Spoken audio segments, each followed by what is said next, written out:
Hello and welcome to Your Coaching Journey, a podcast for doctors about coaching. Whether you're a coaching doctor, a doctor who is learning to coach, or a doctor who'd like to build coaching into your professional life, then this is the podcast for you.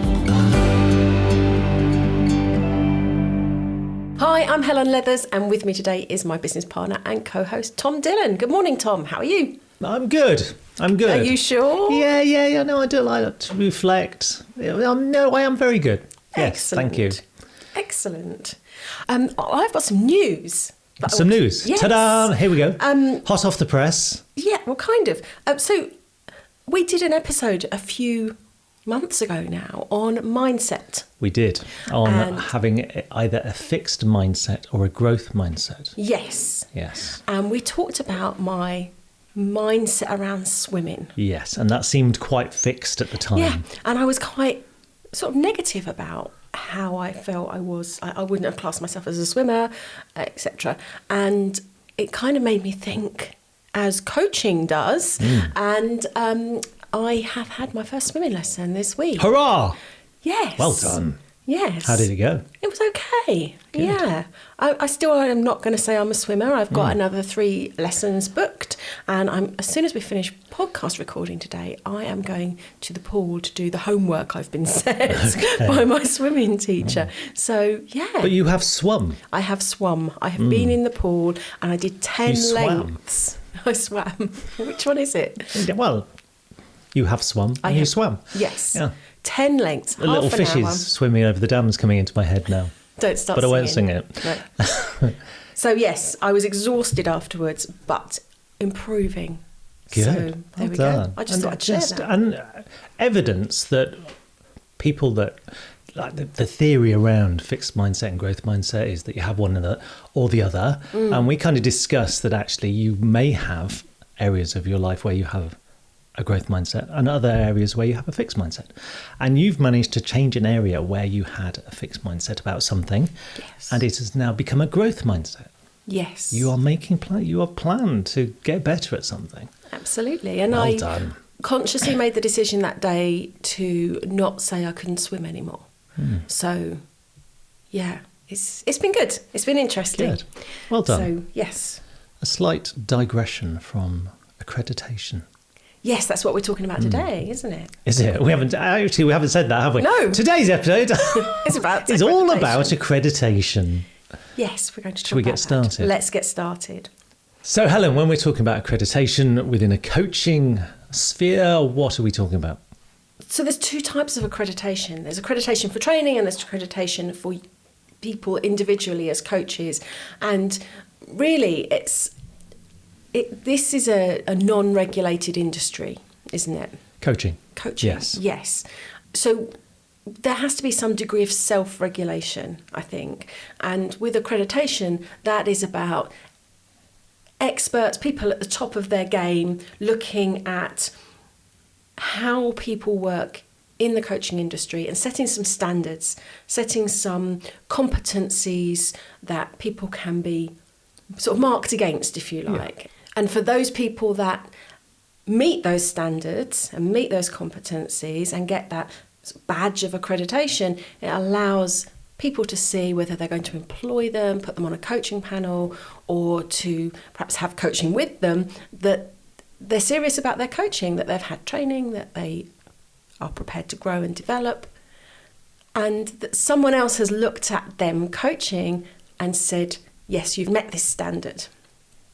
And so you mentioned there's 2 types of accreditation, one for training, one personal. So what's the difference between the 2? Yes, so as you know, we have our coach training accredited by the Association for Coaching. So that means our training has been looked at against certain standards, and it shows the level of training, the professionalism of training, and how deep you go into it and that kind of thing. So it means that you can be assured that you're going to be on a very good course that meets and hits certain criteria. So someone leaving our programme would have an accredited qualification? Yes. So I think there's often some conflation of terms, qualified, certified and accredited, and sometimes credentialed for some reason.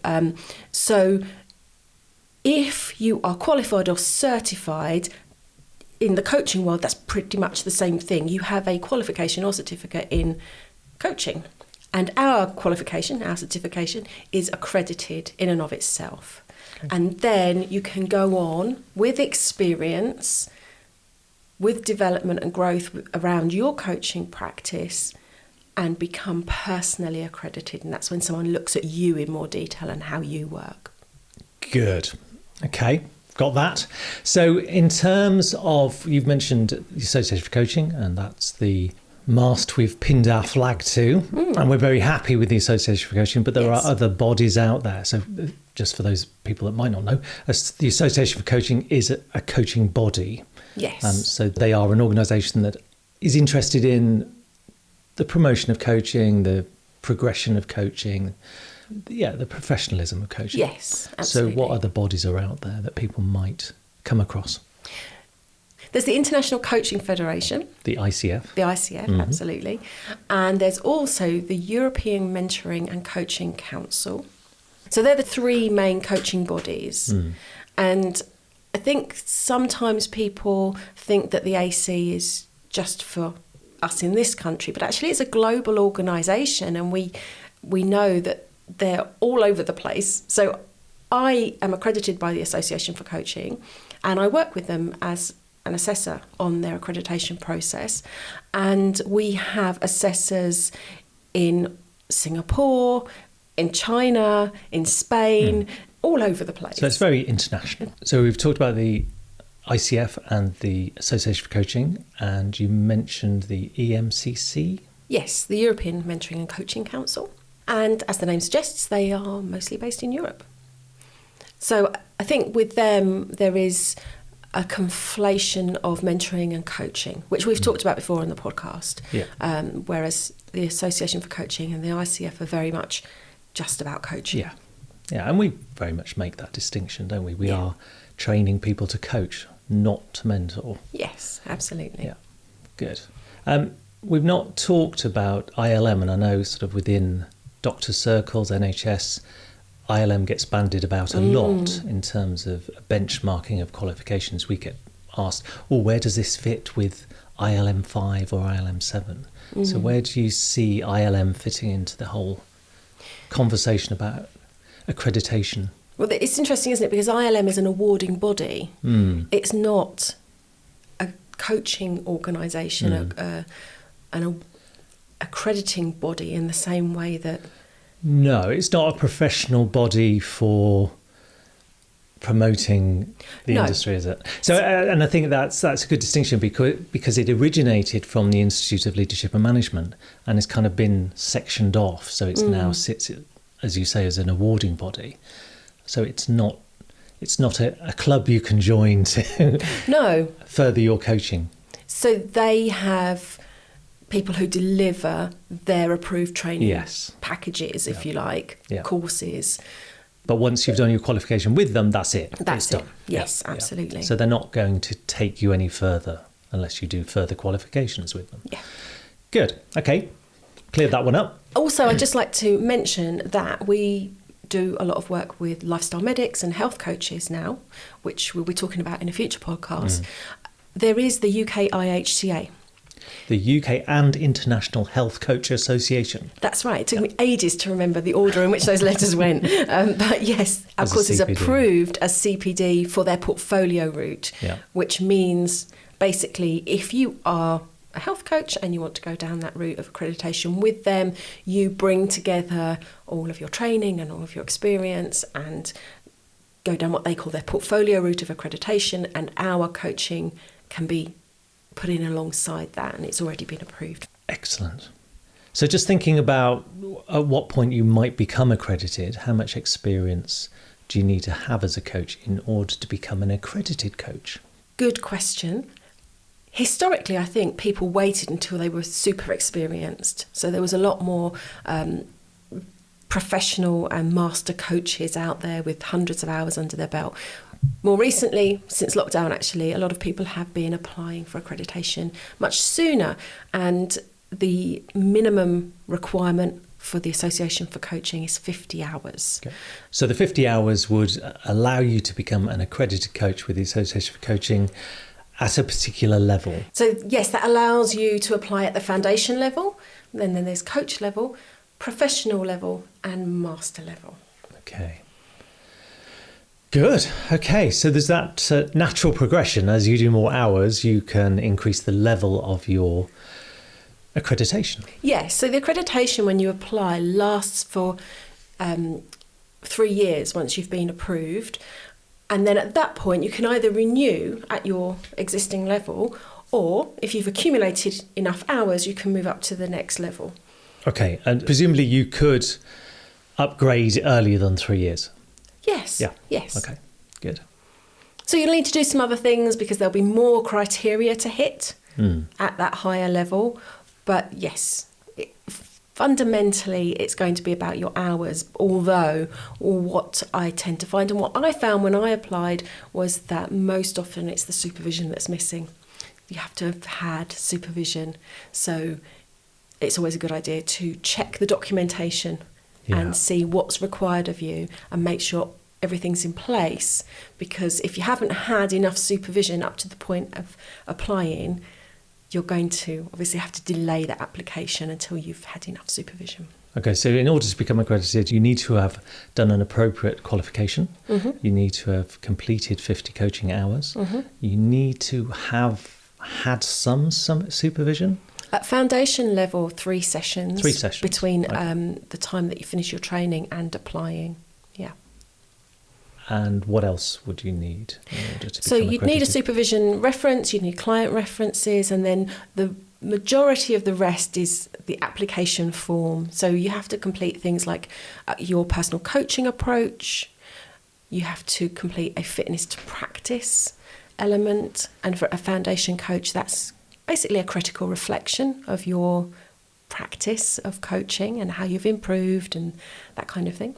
You also have to provide a coaching case study and then a self-assessment and coach development plan as well.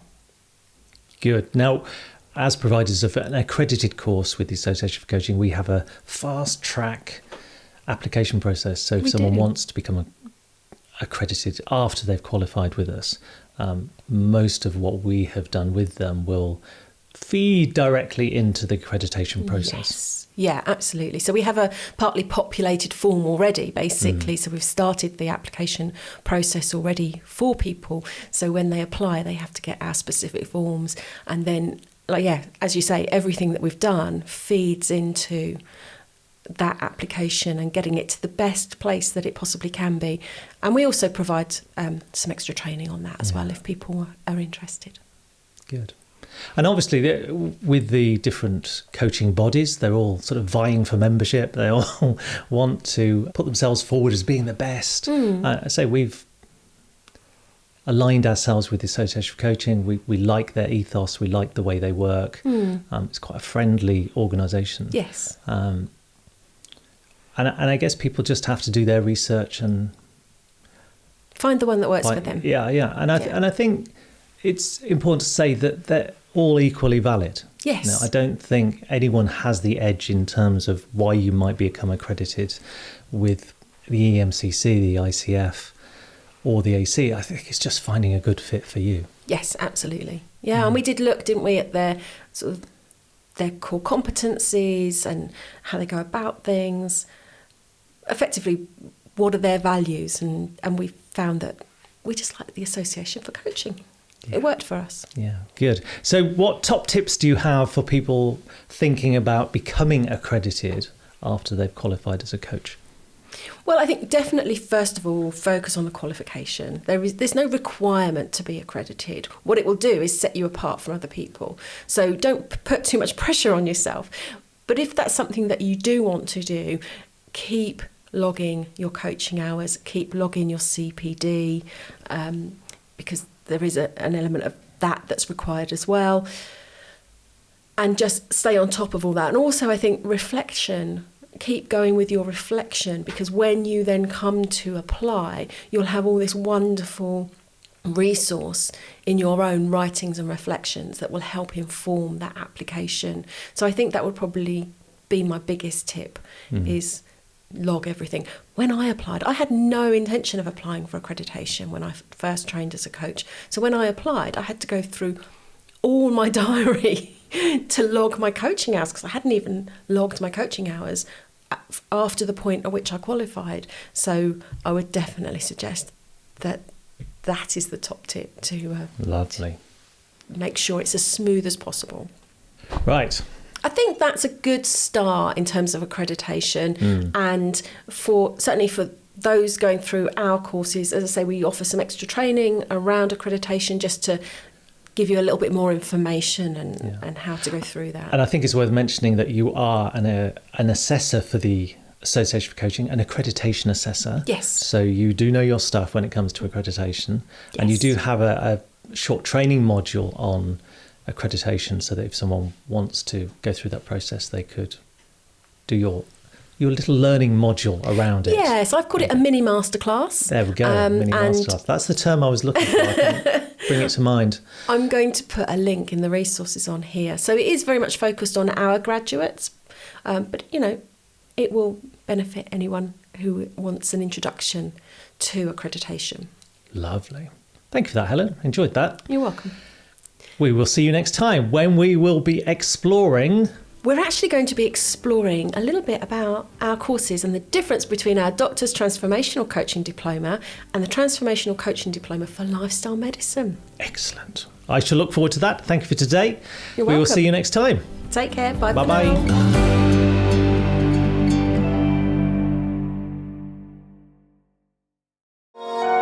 This has been a Monkey Pants Productions podcast.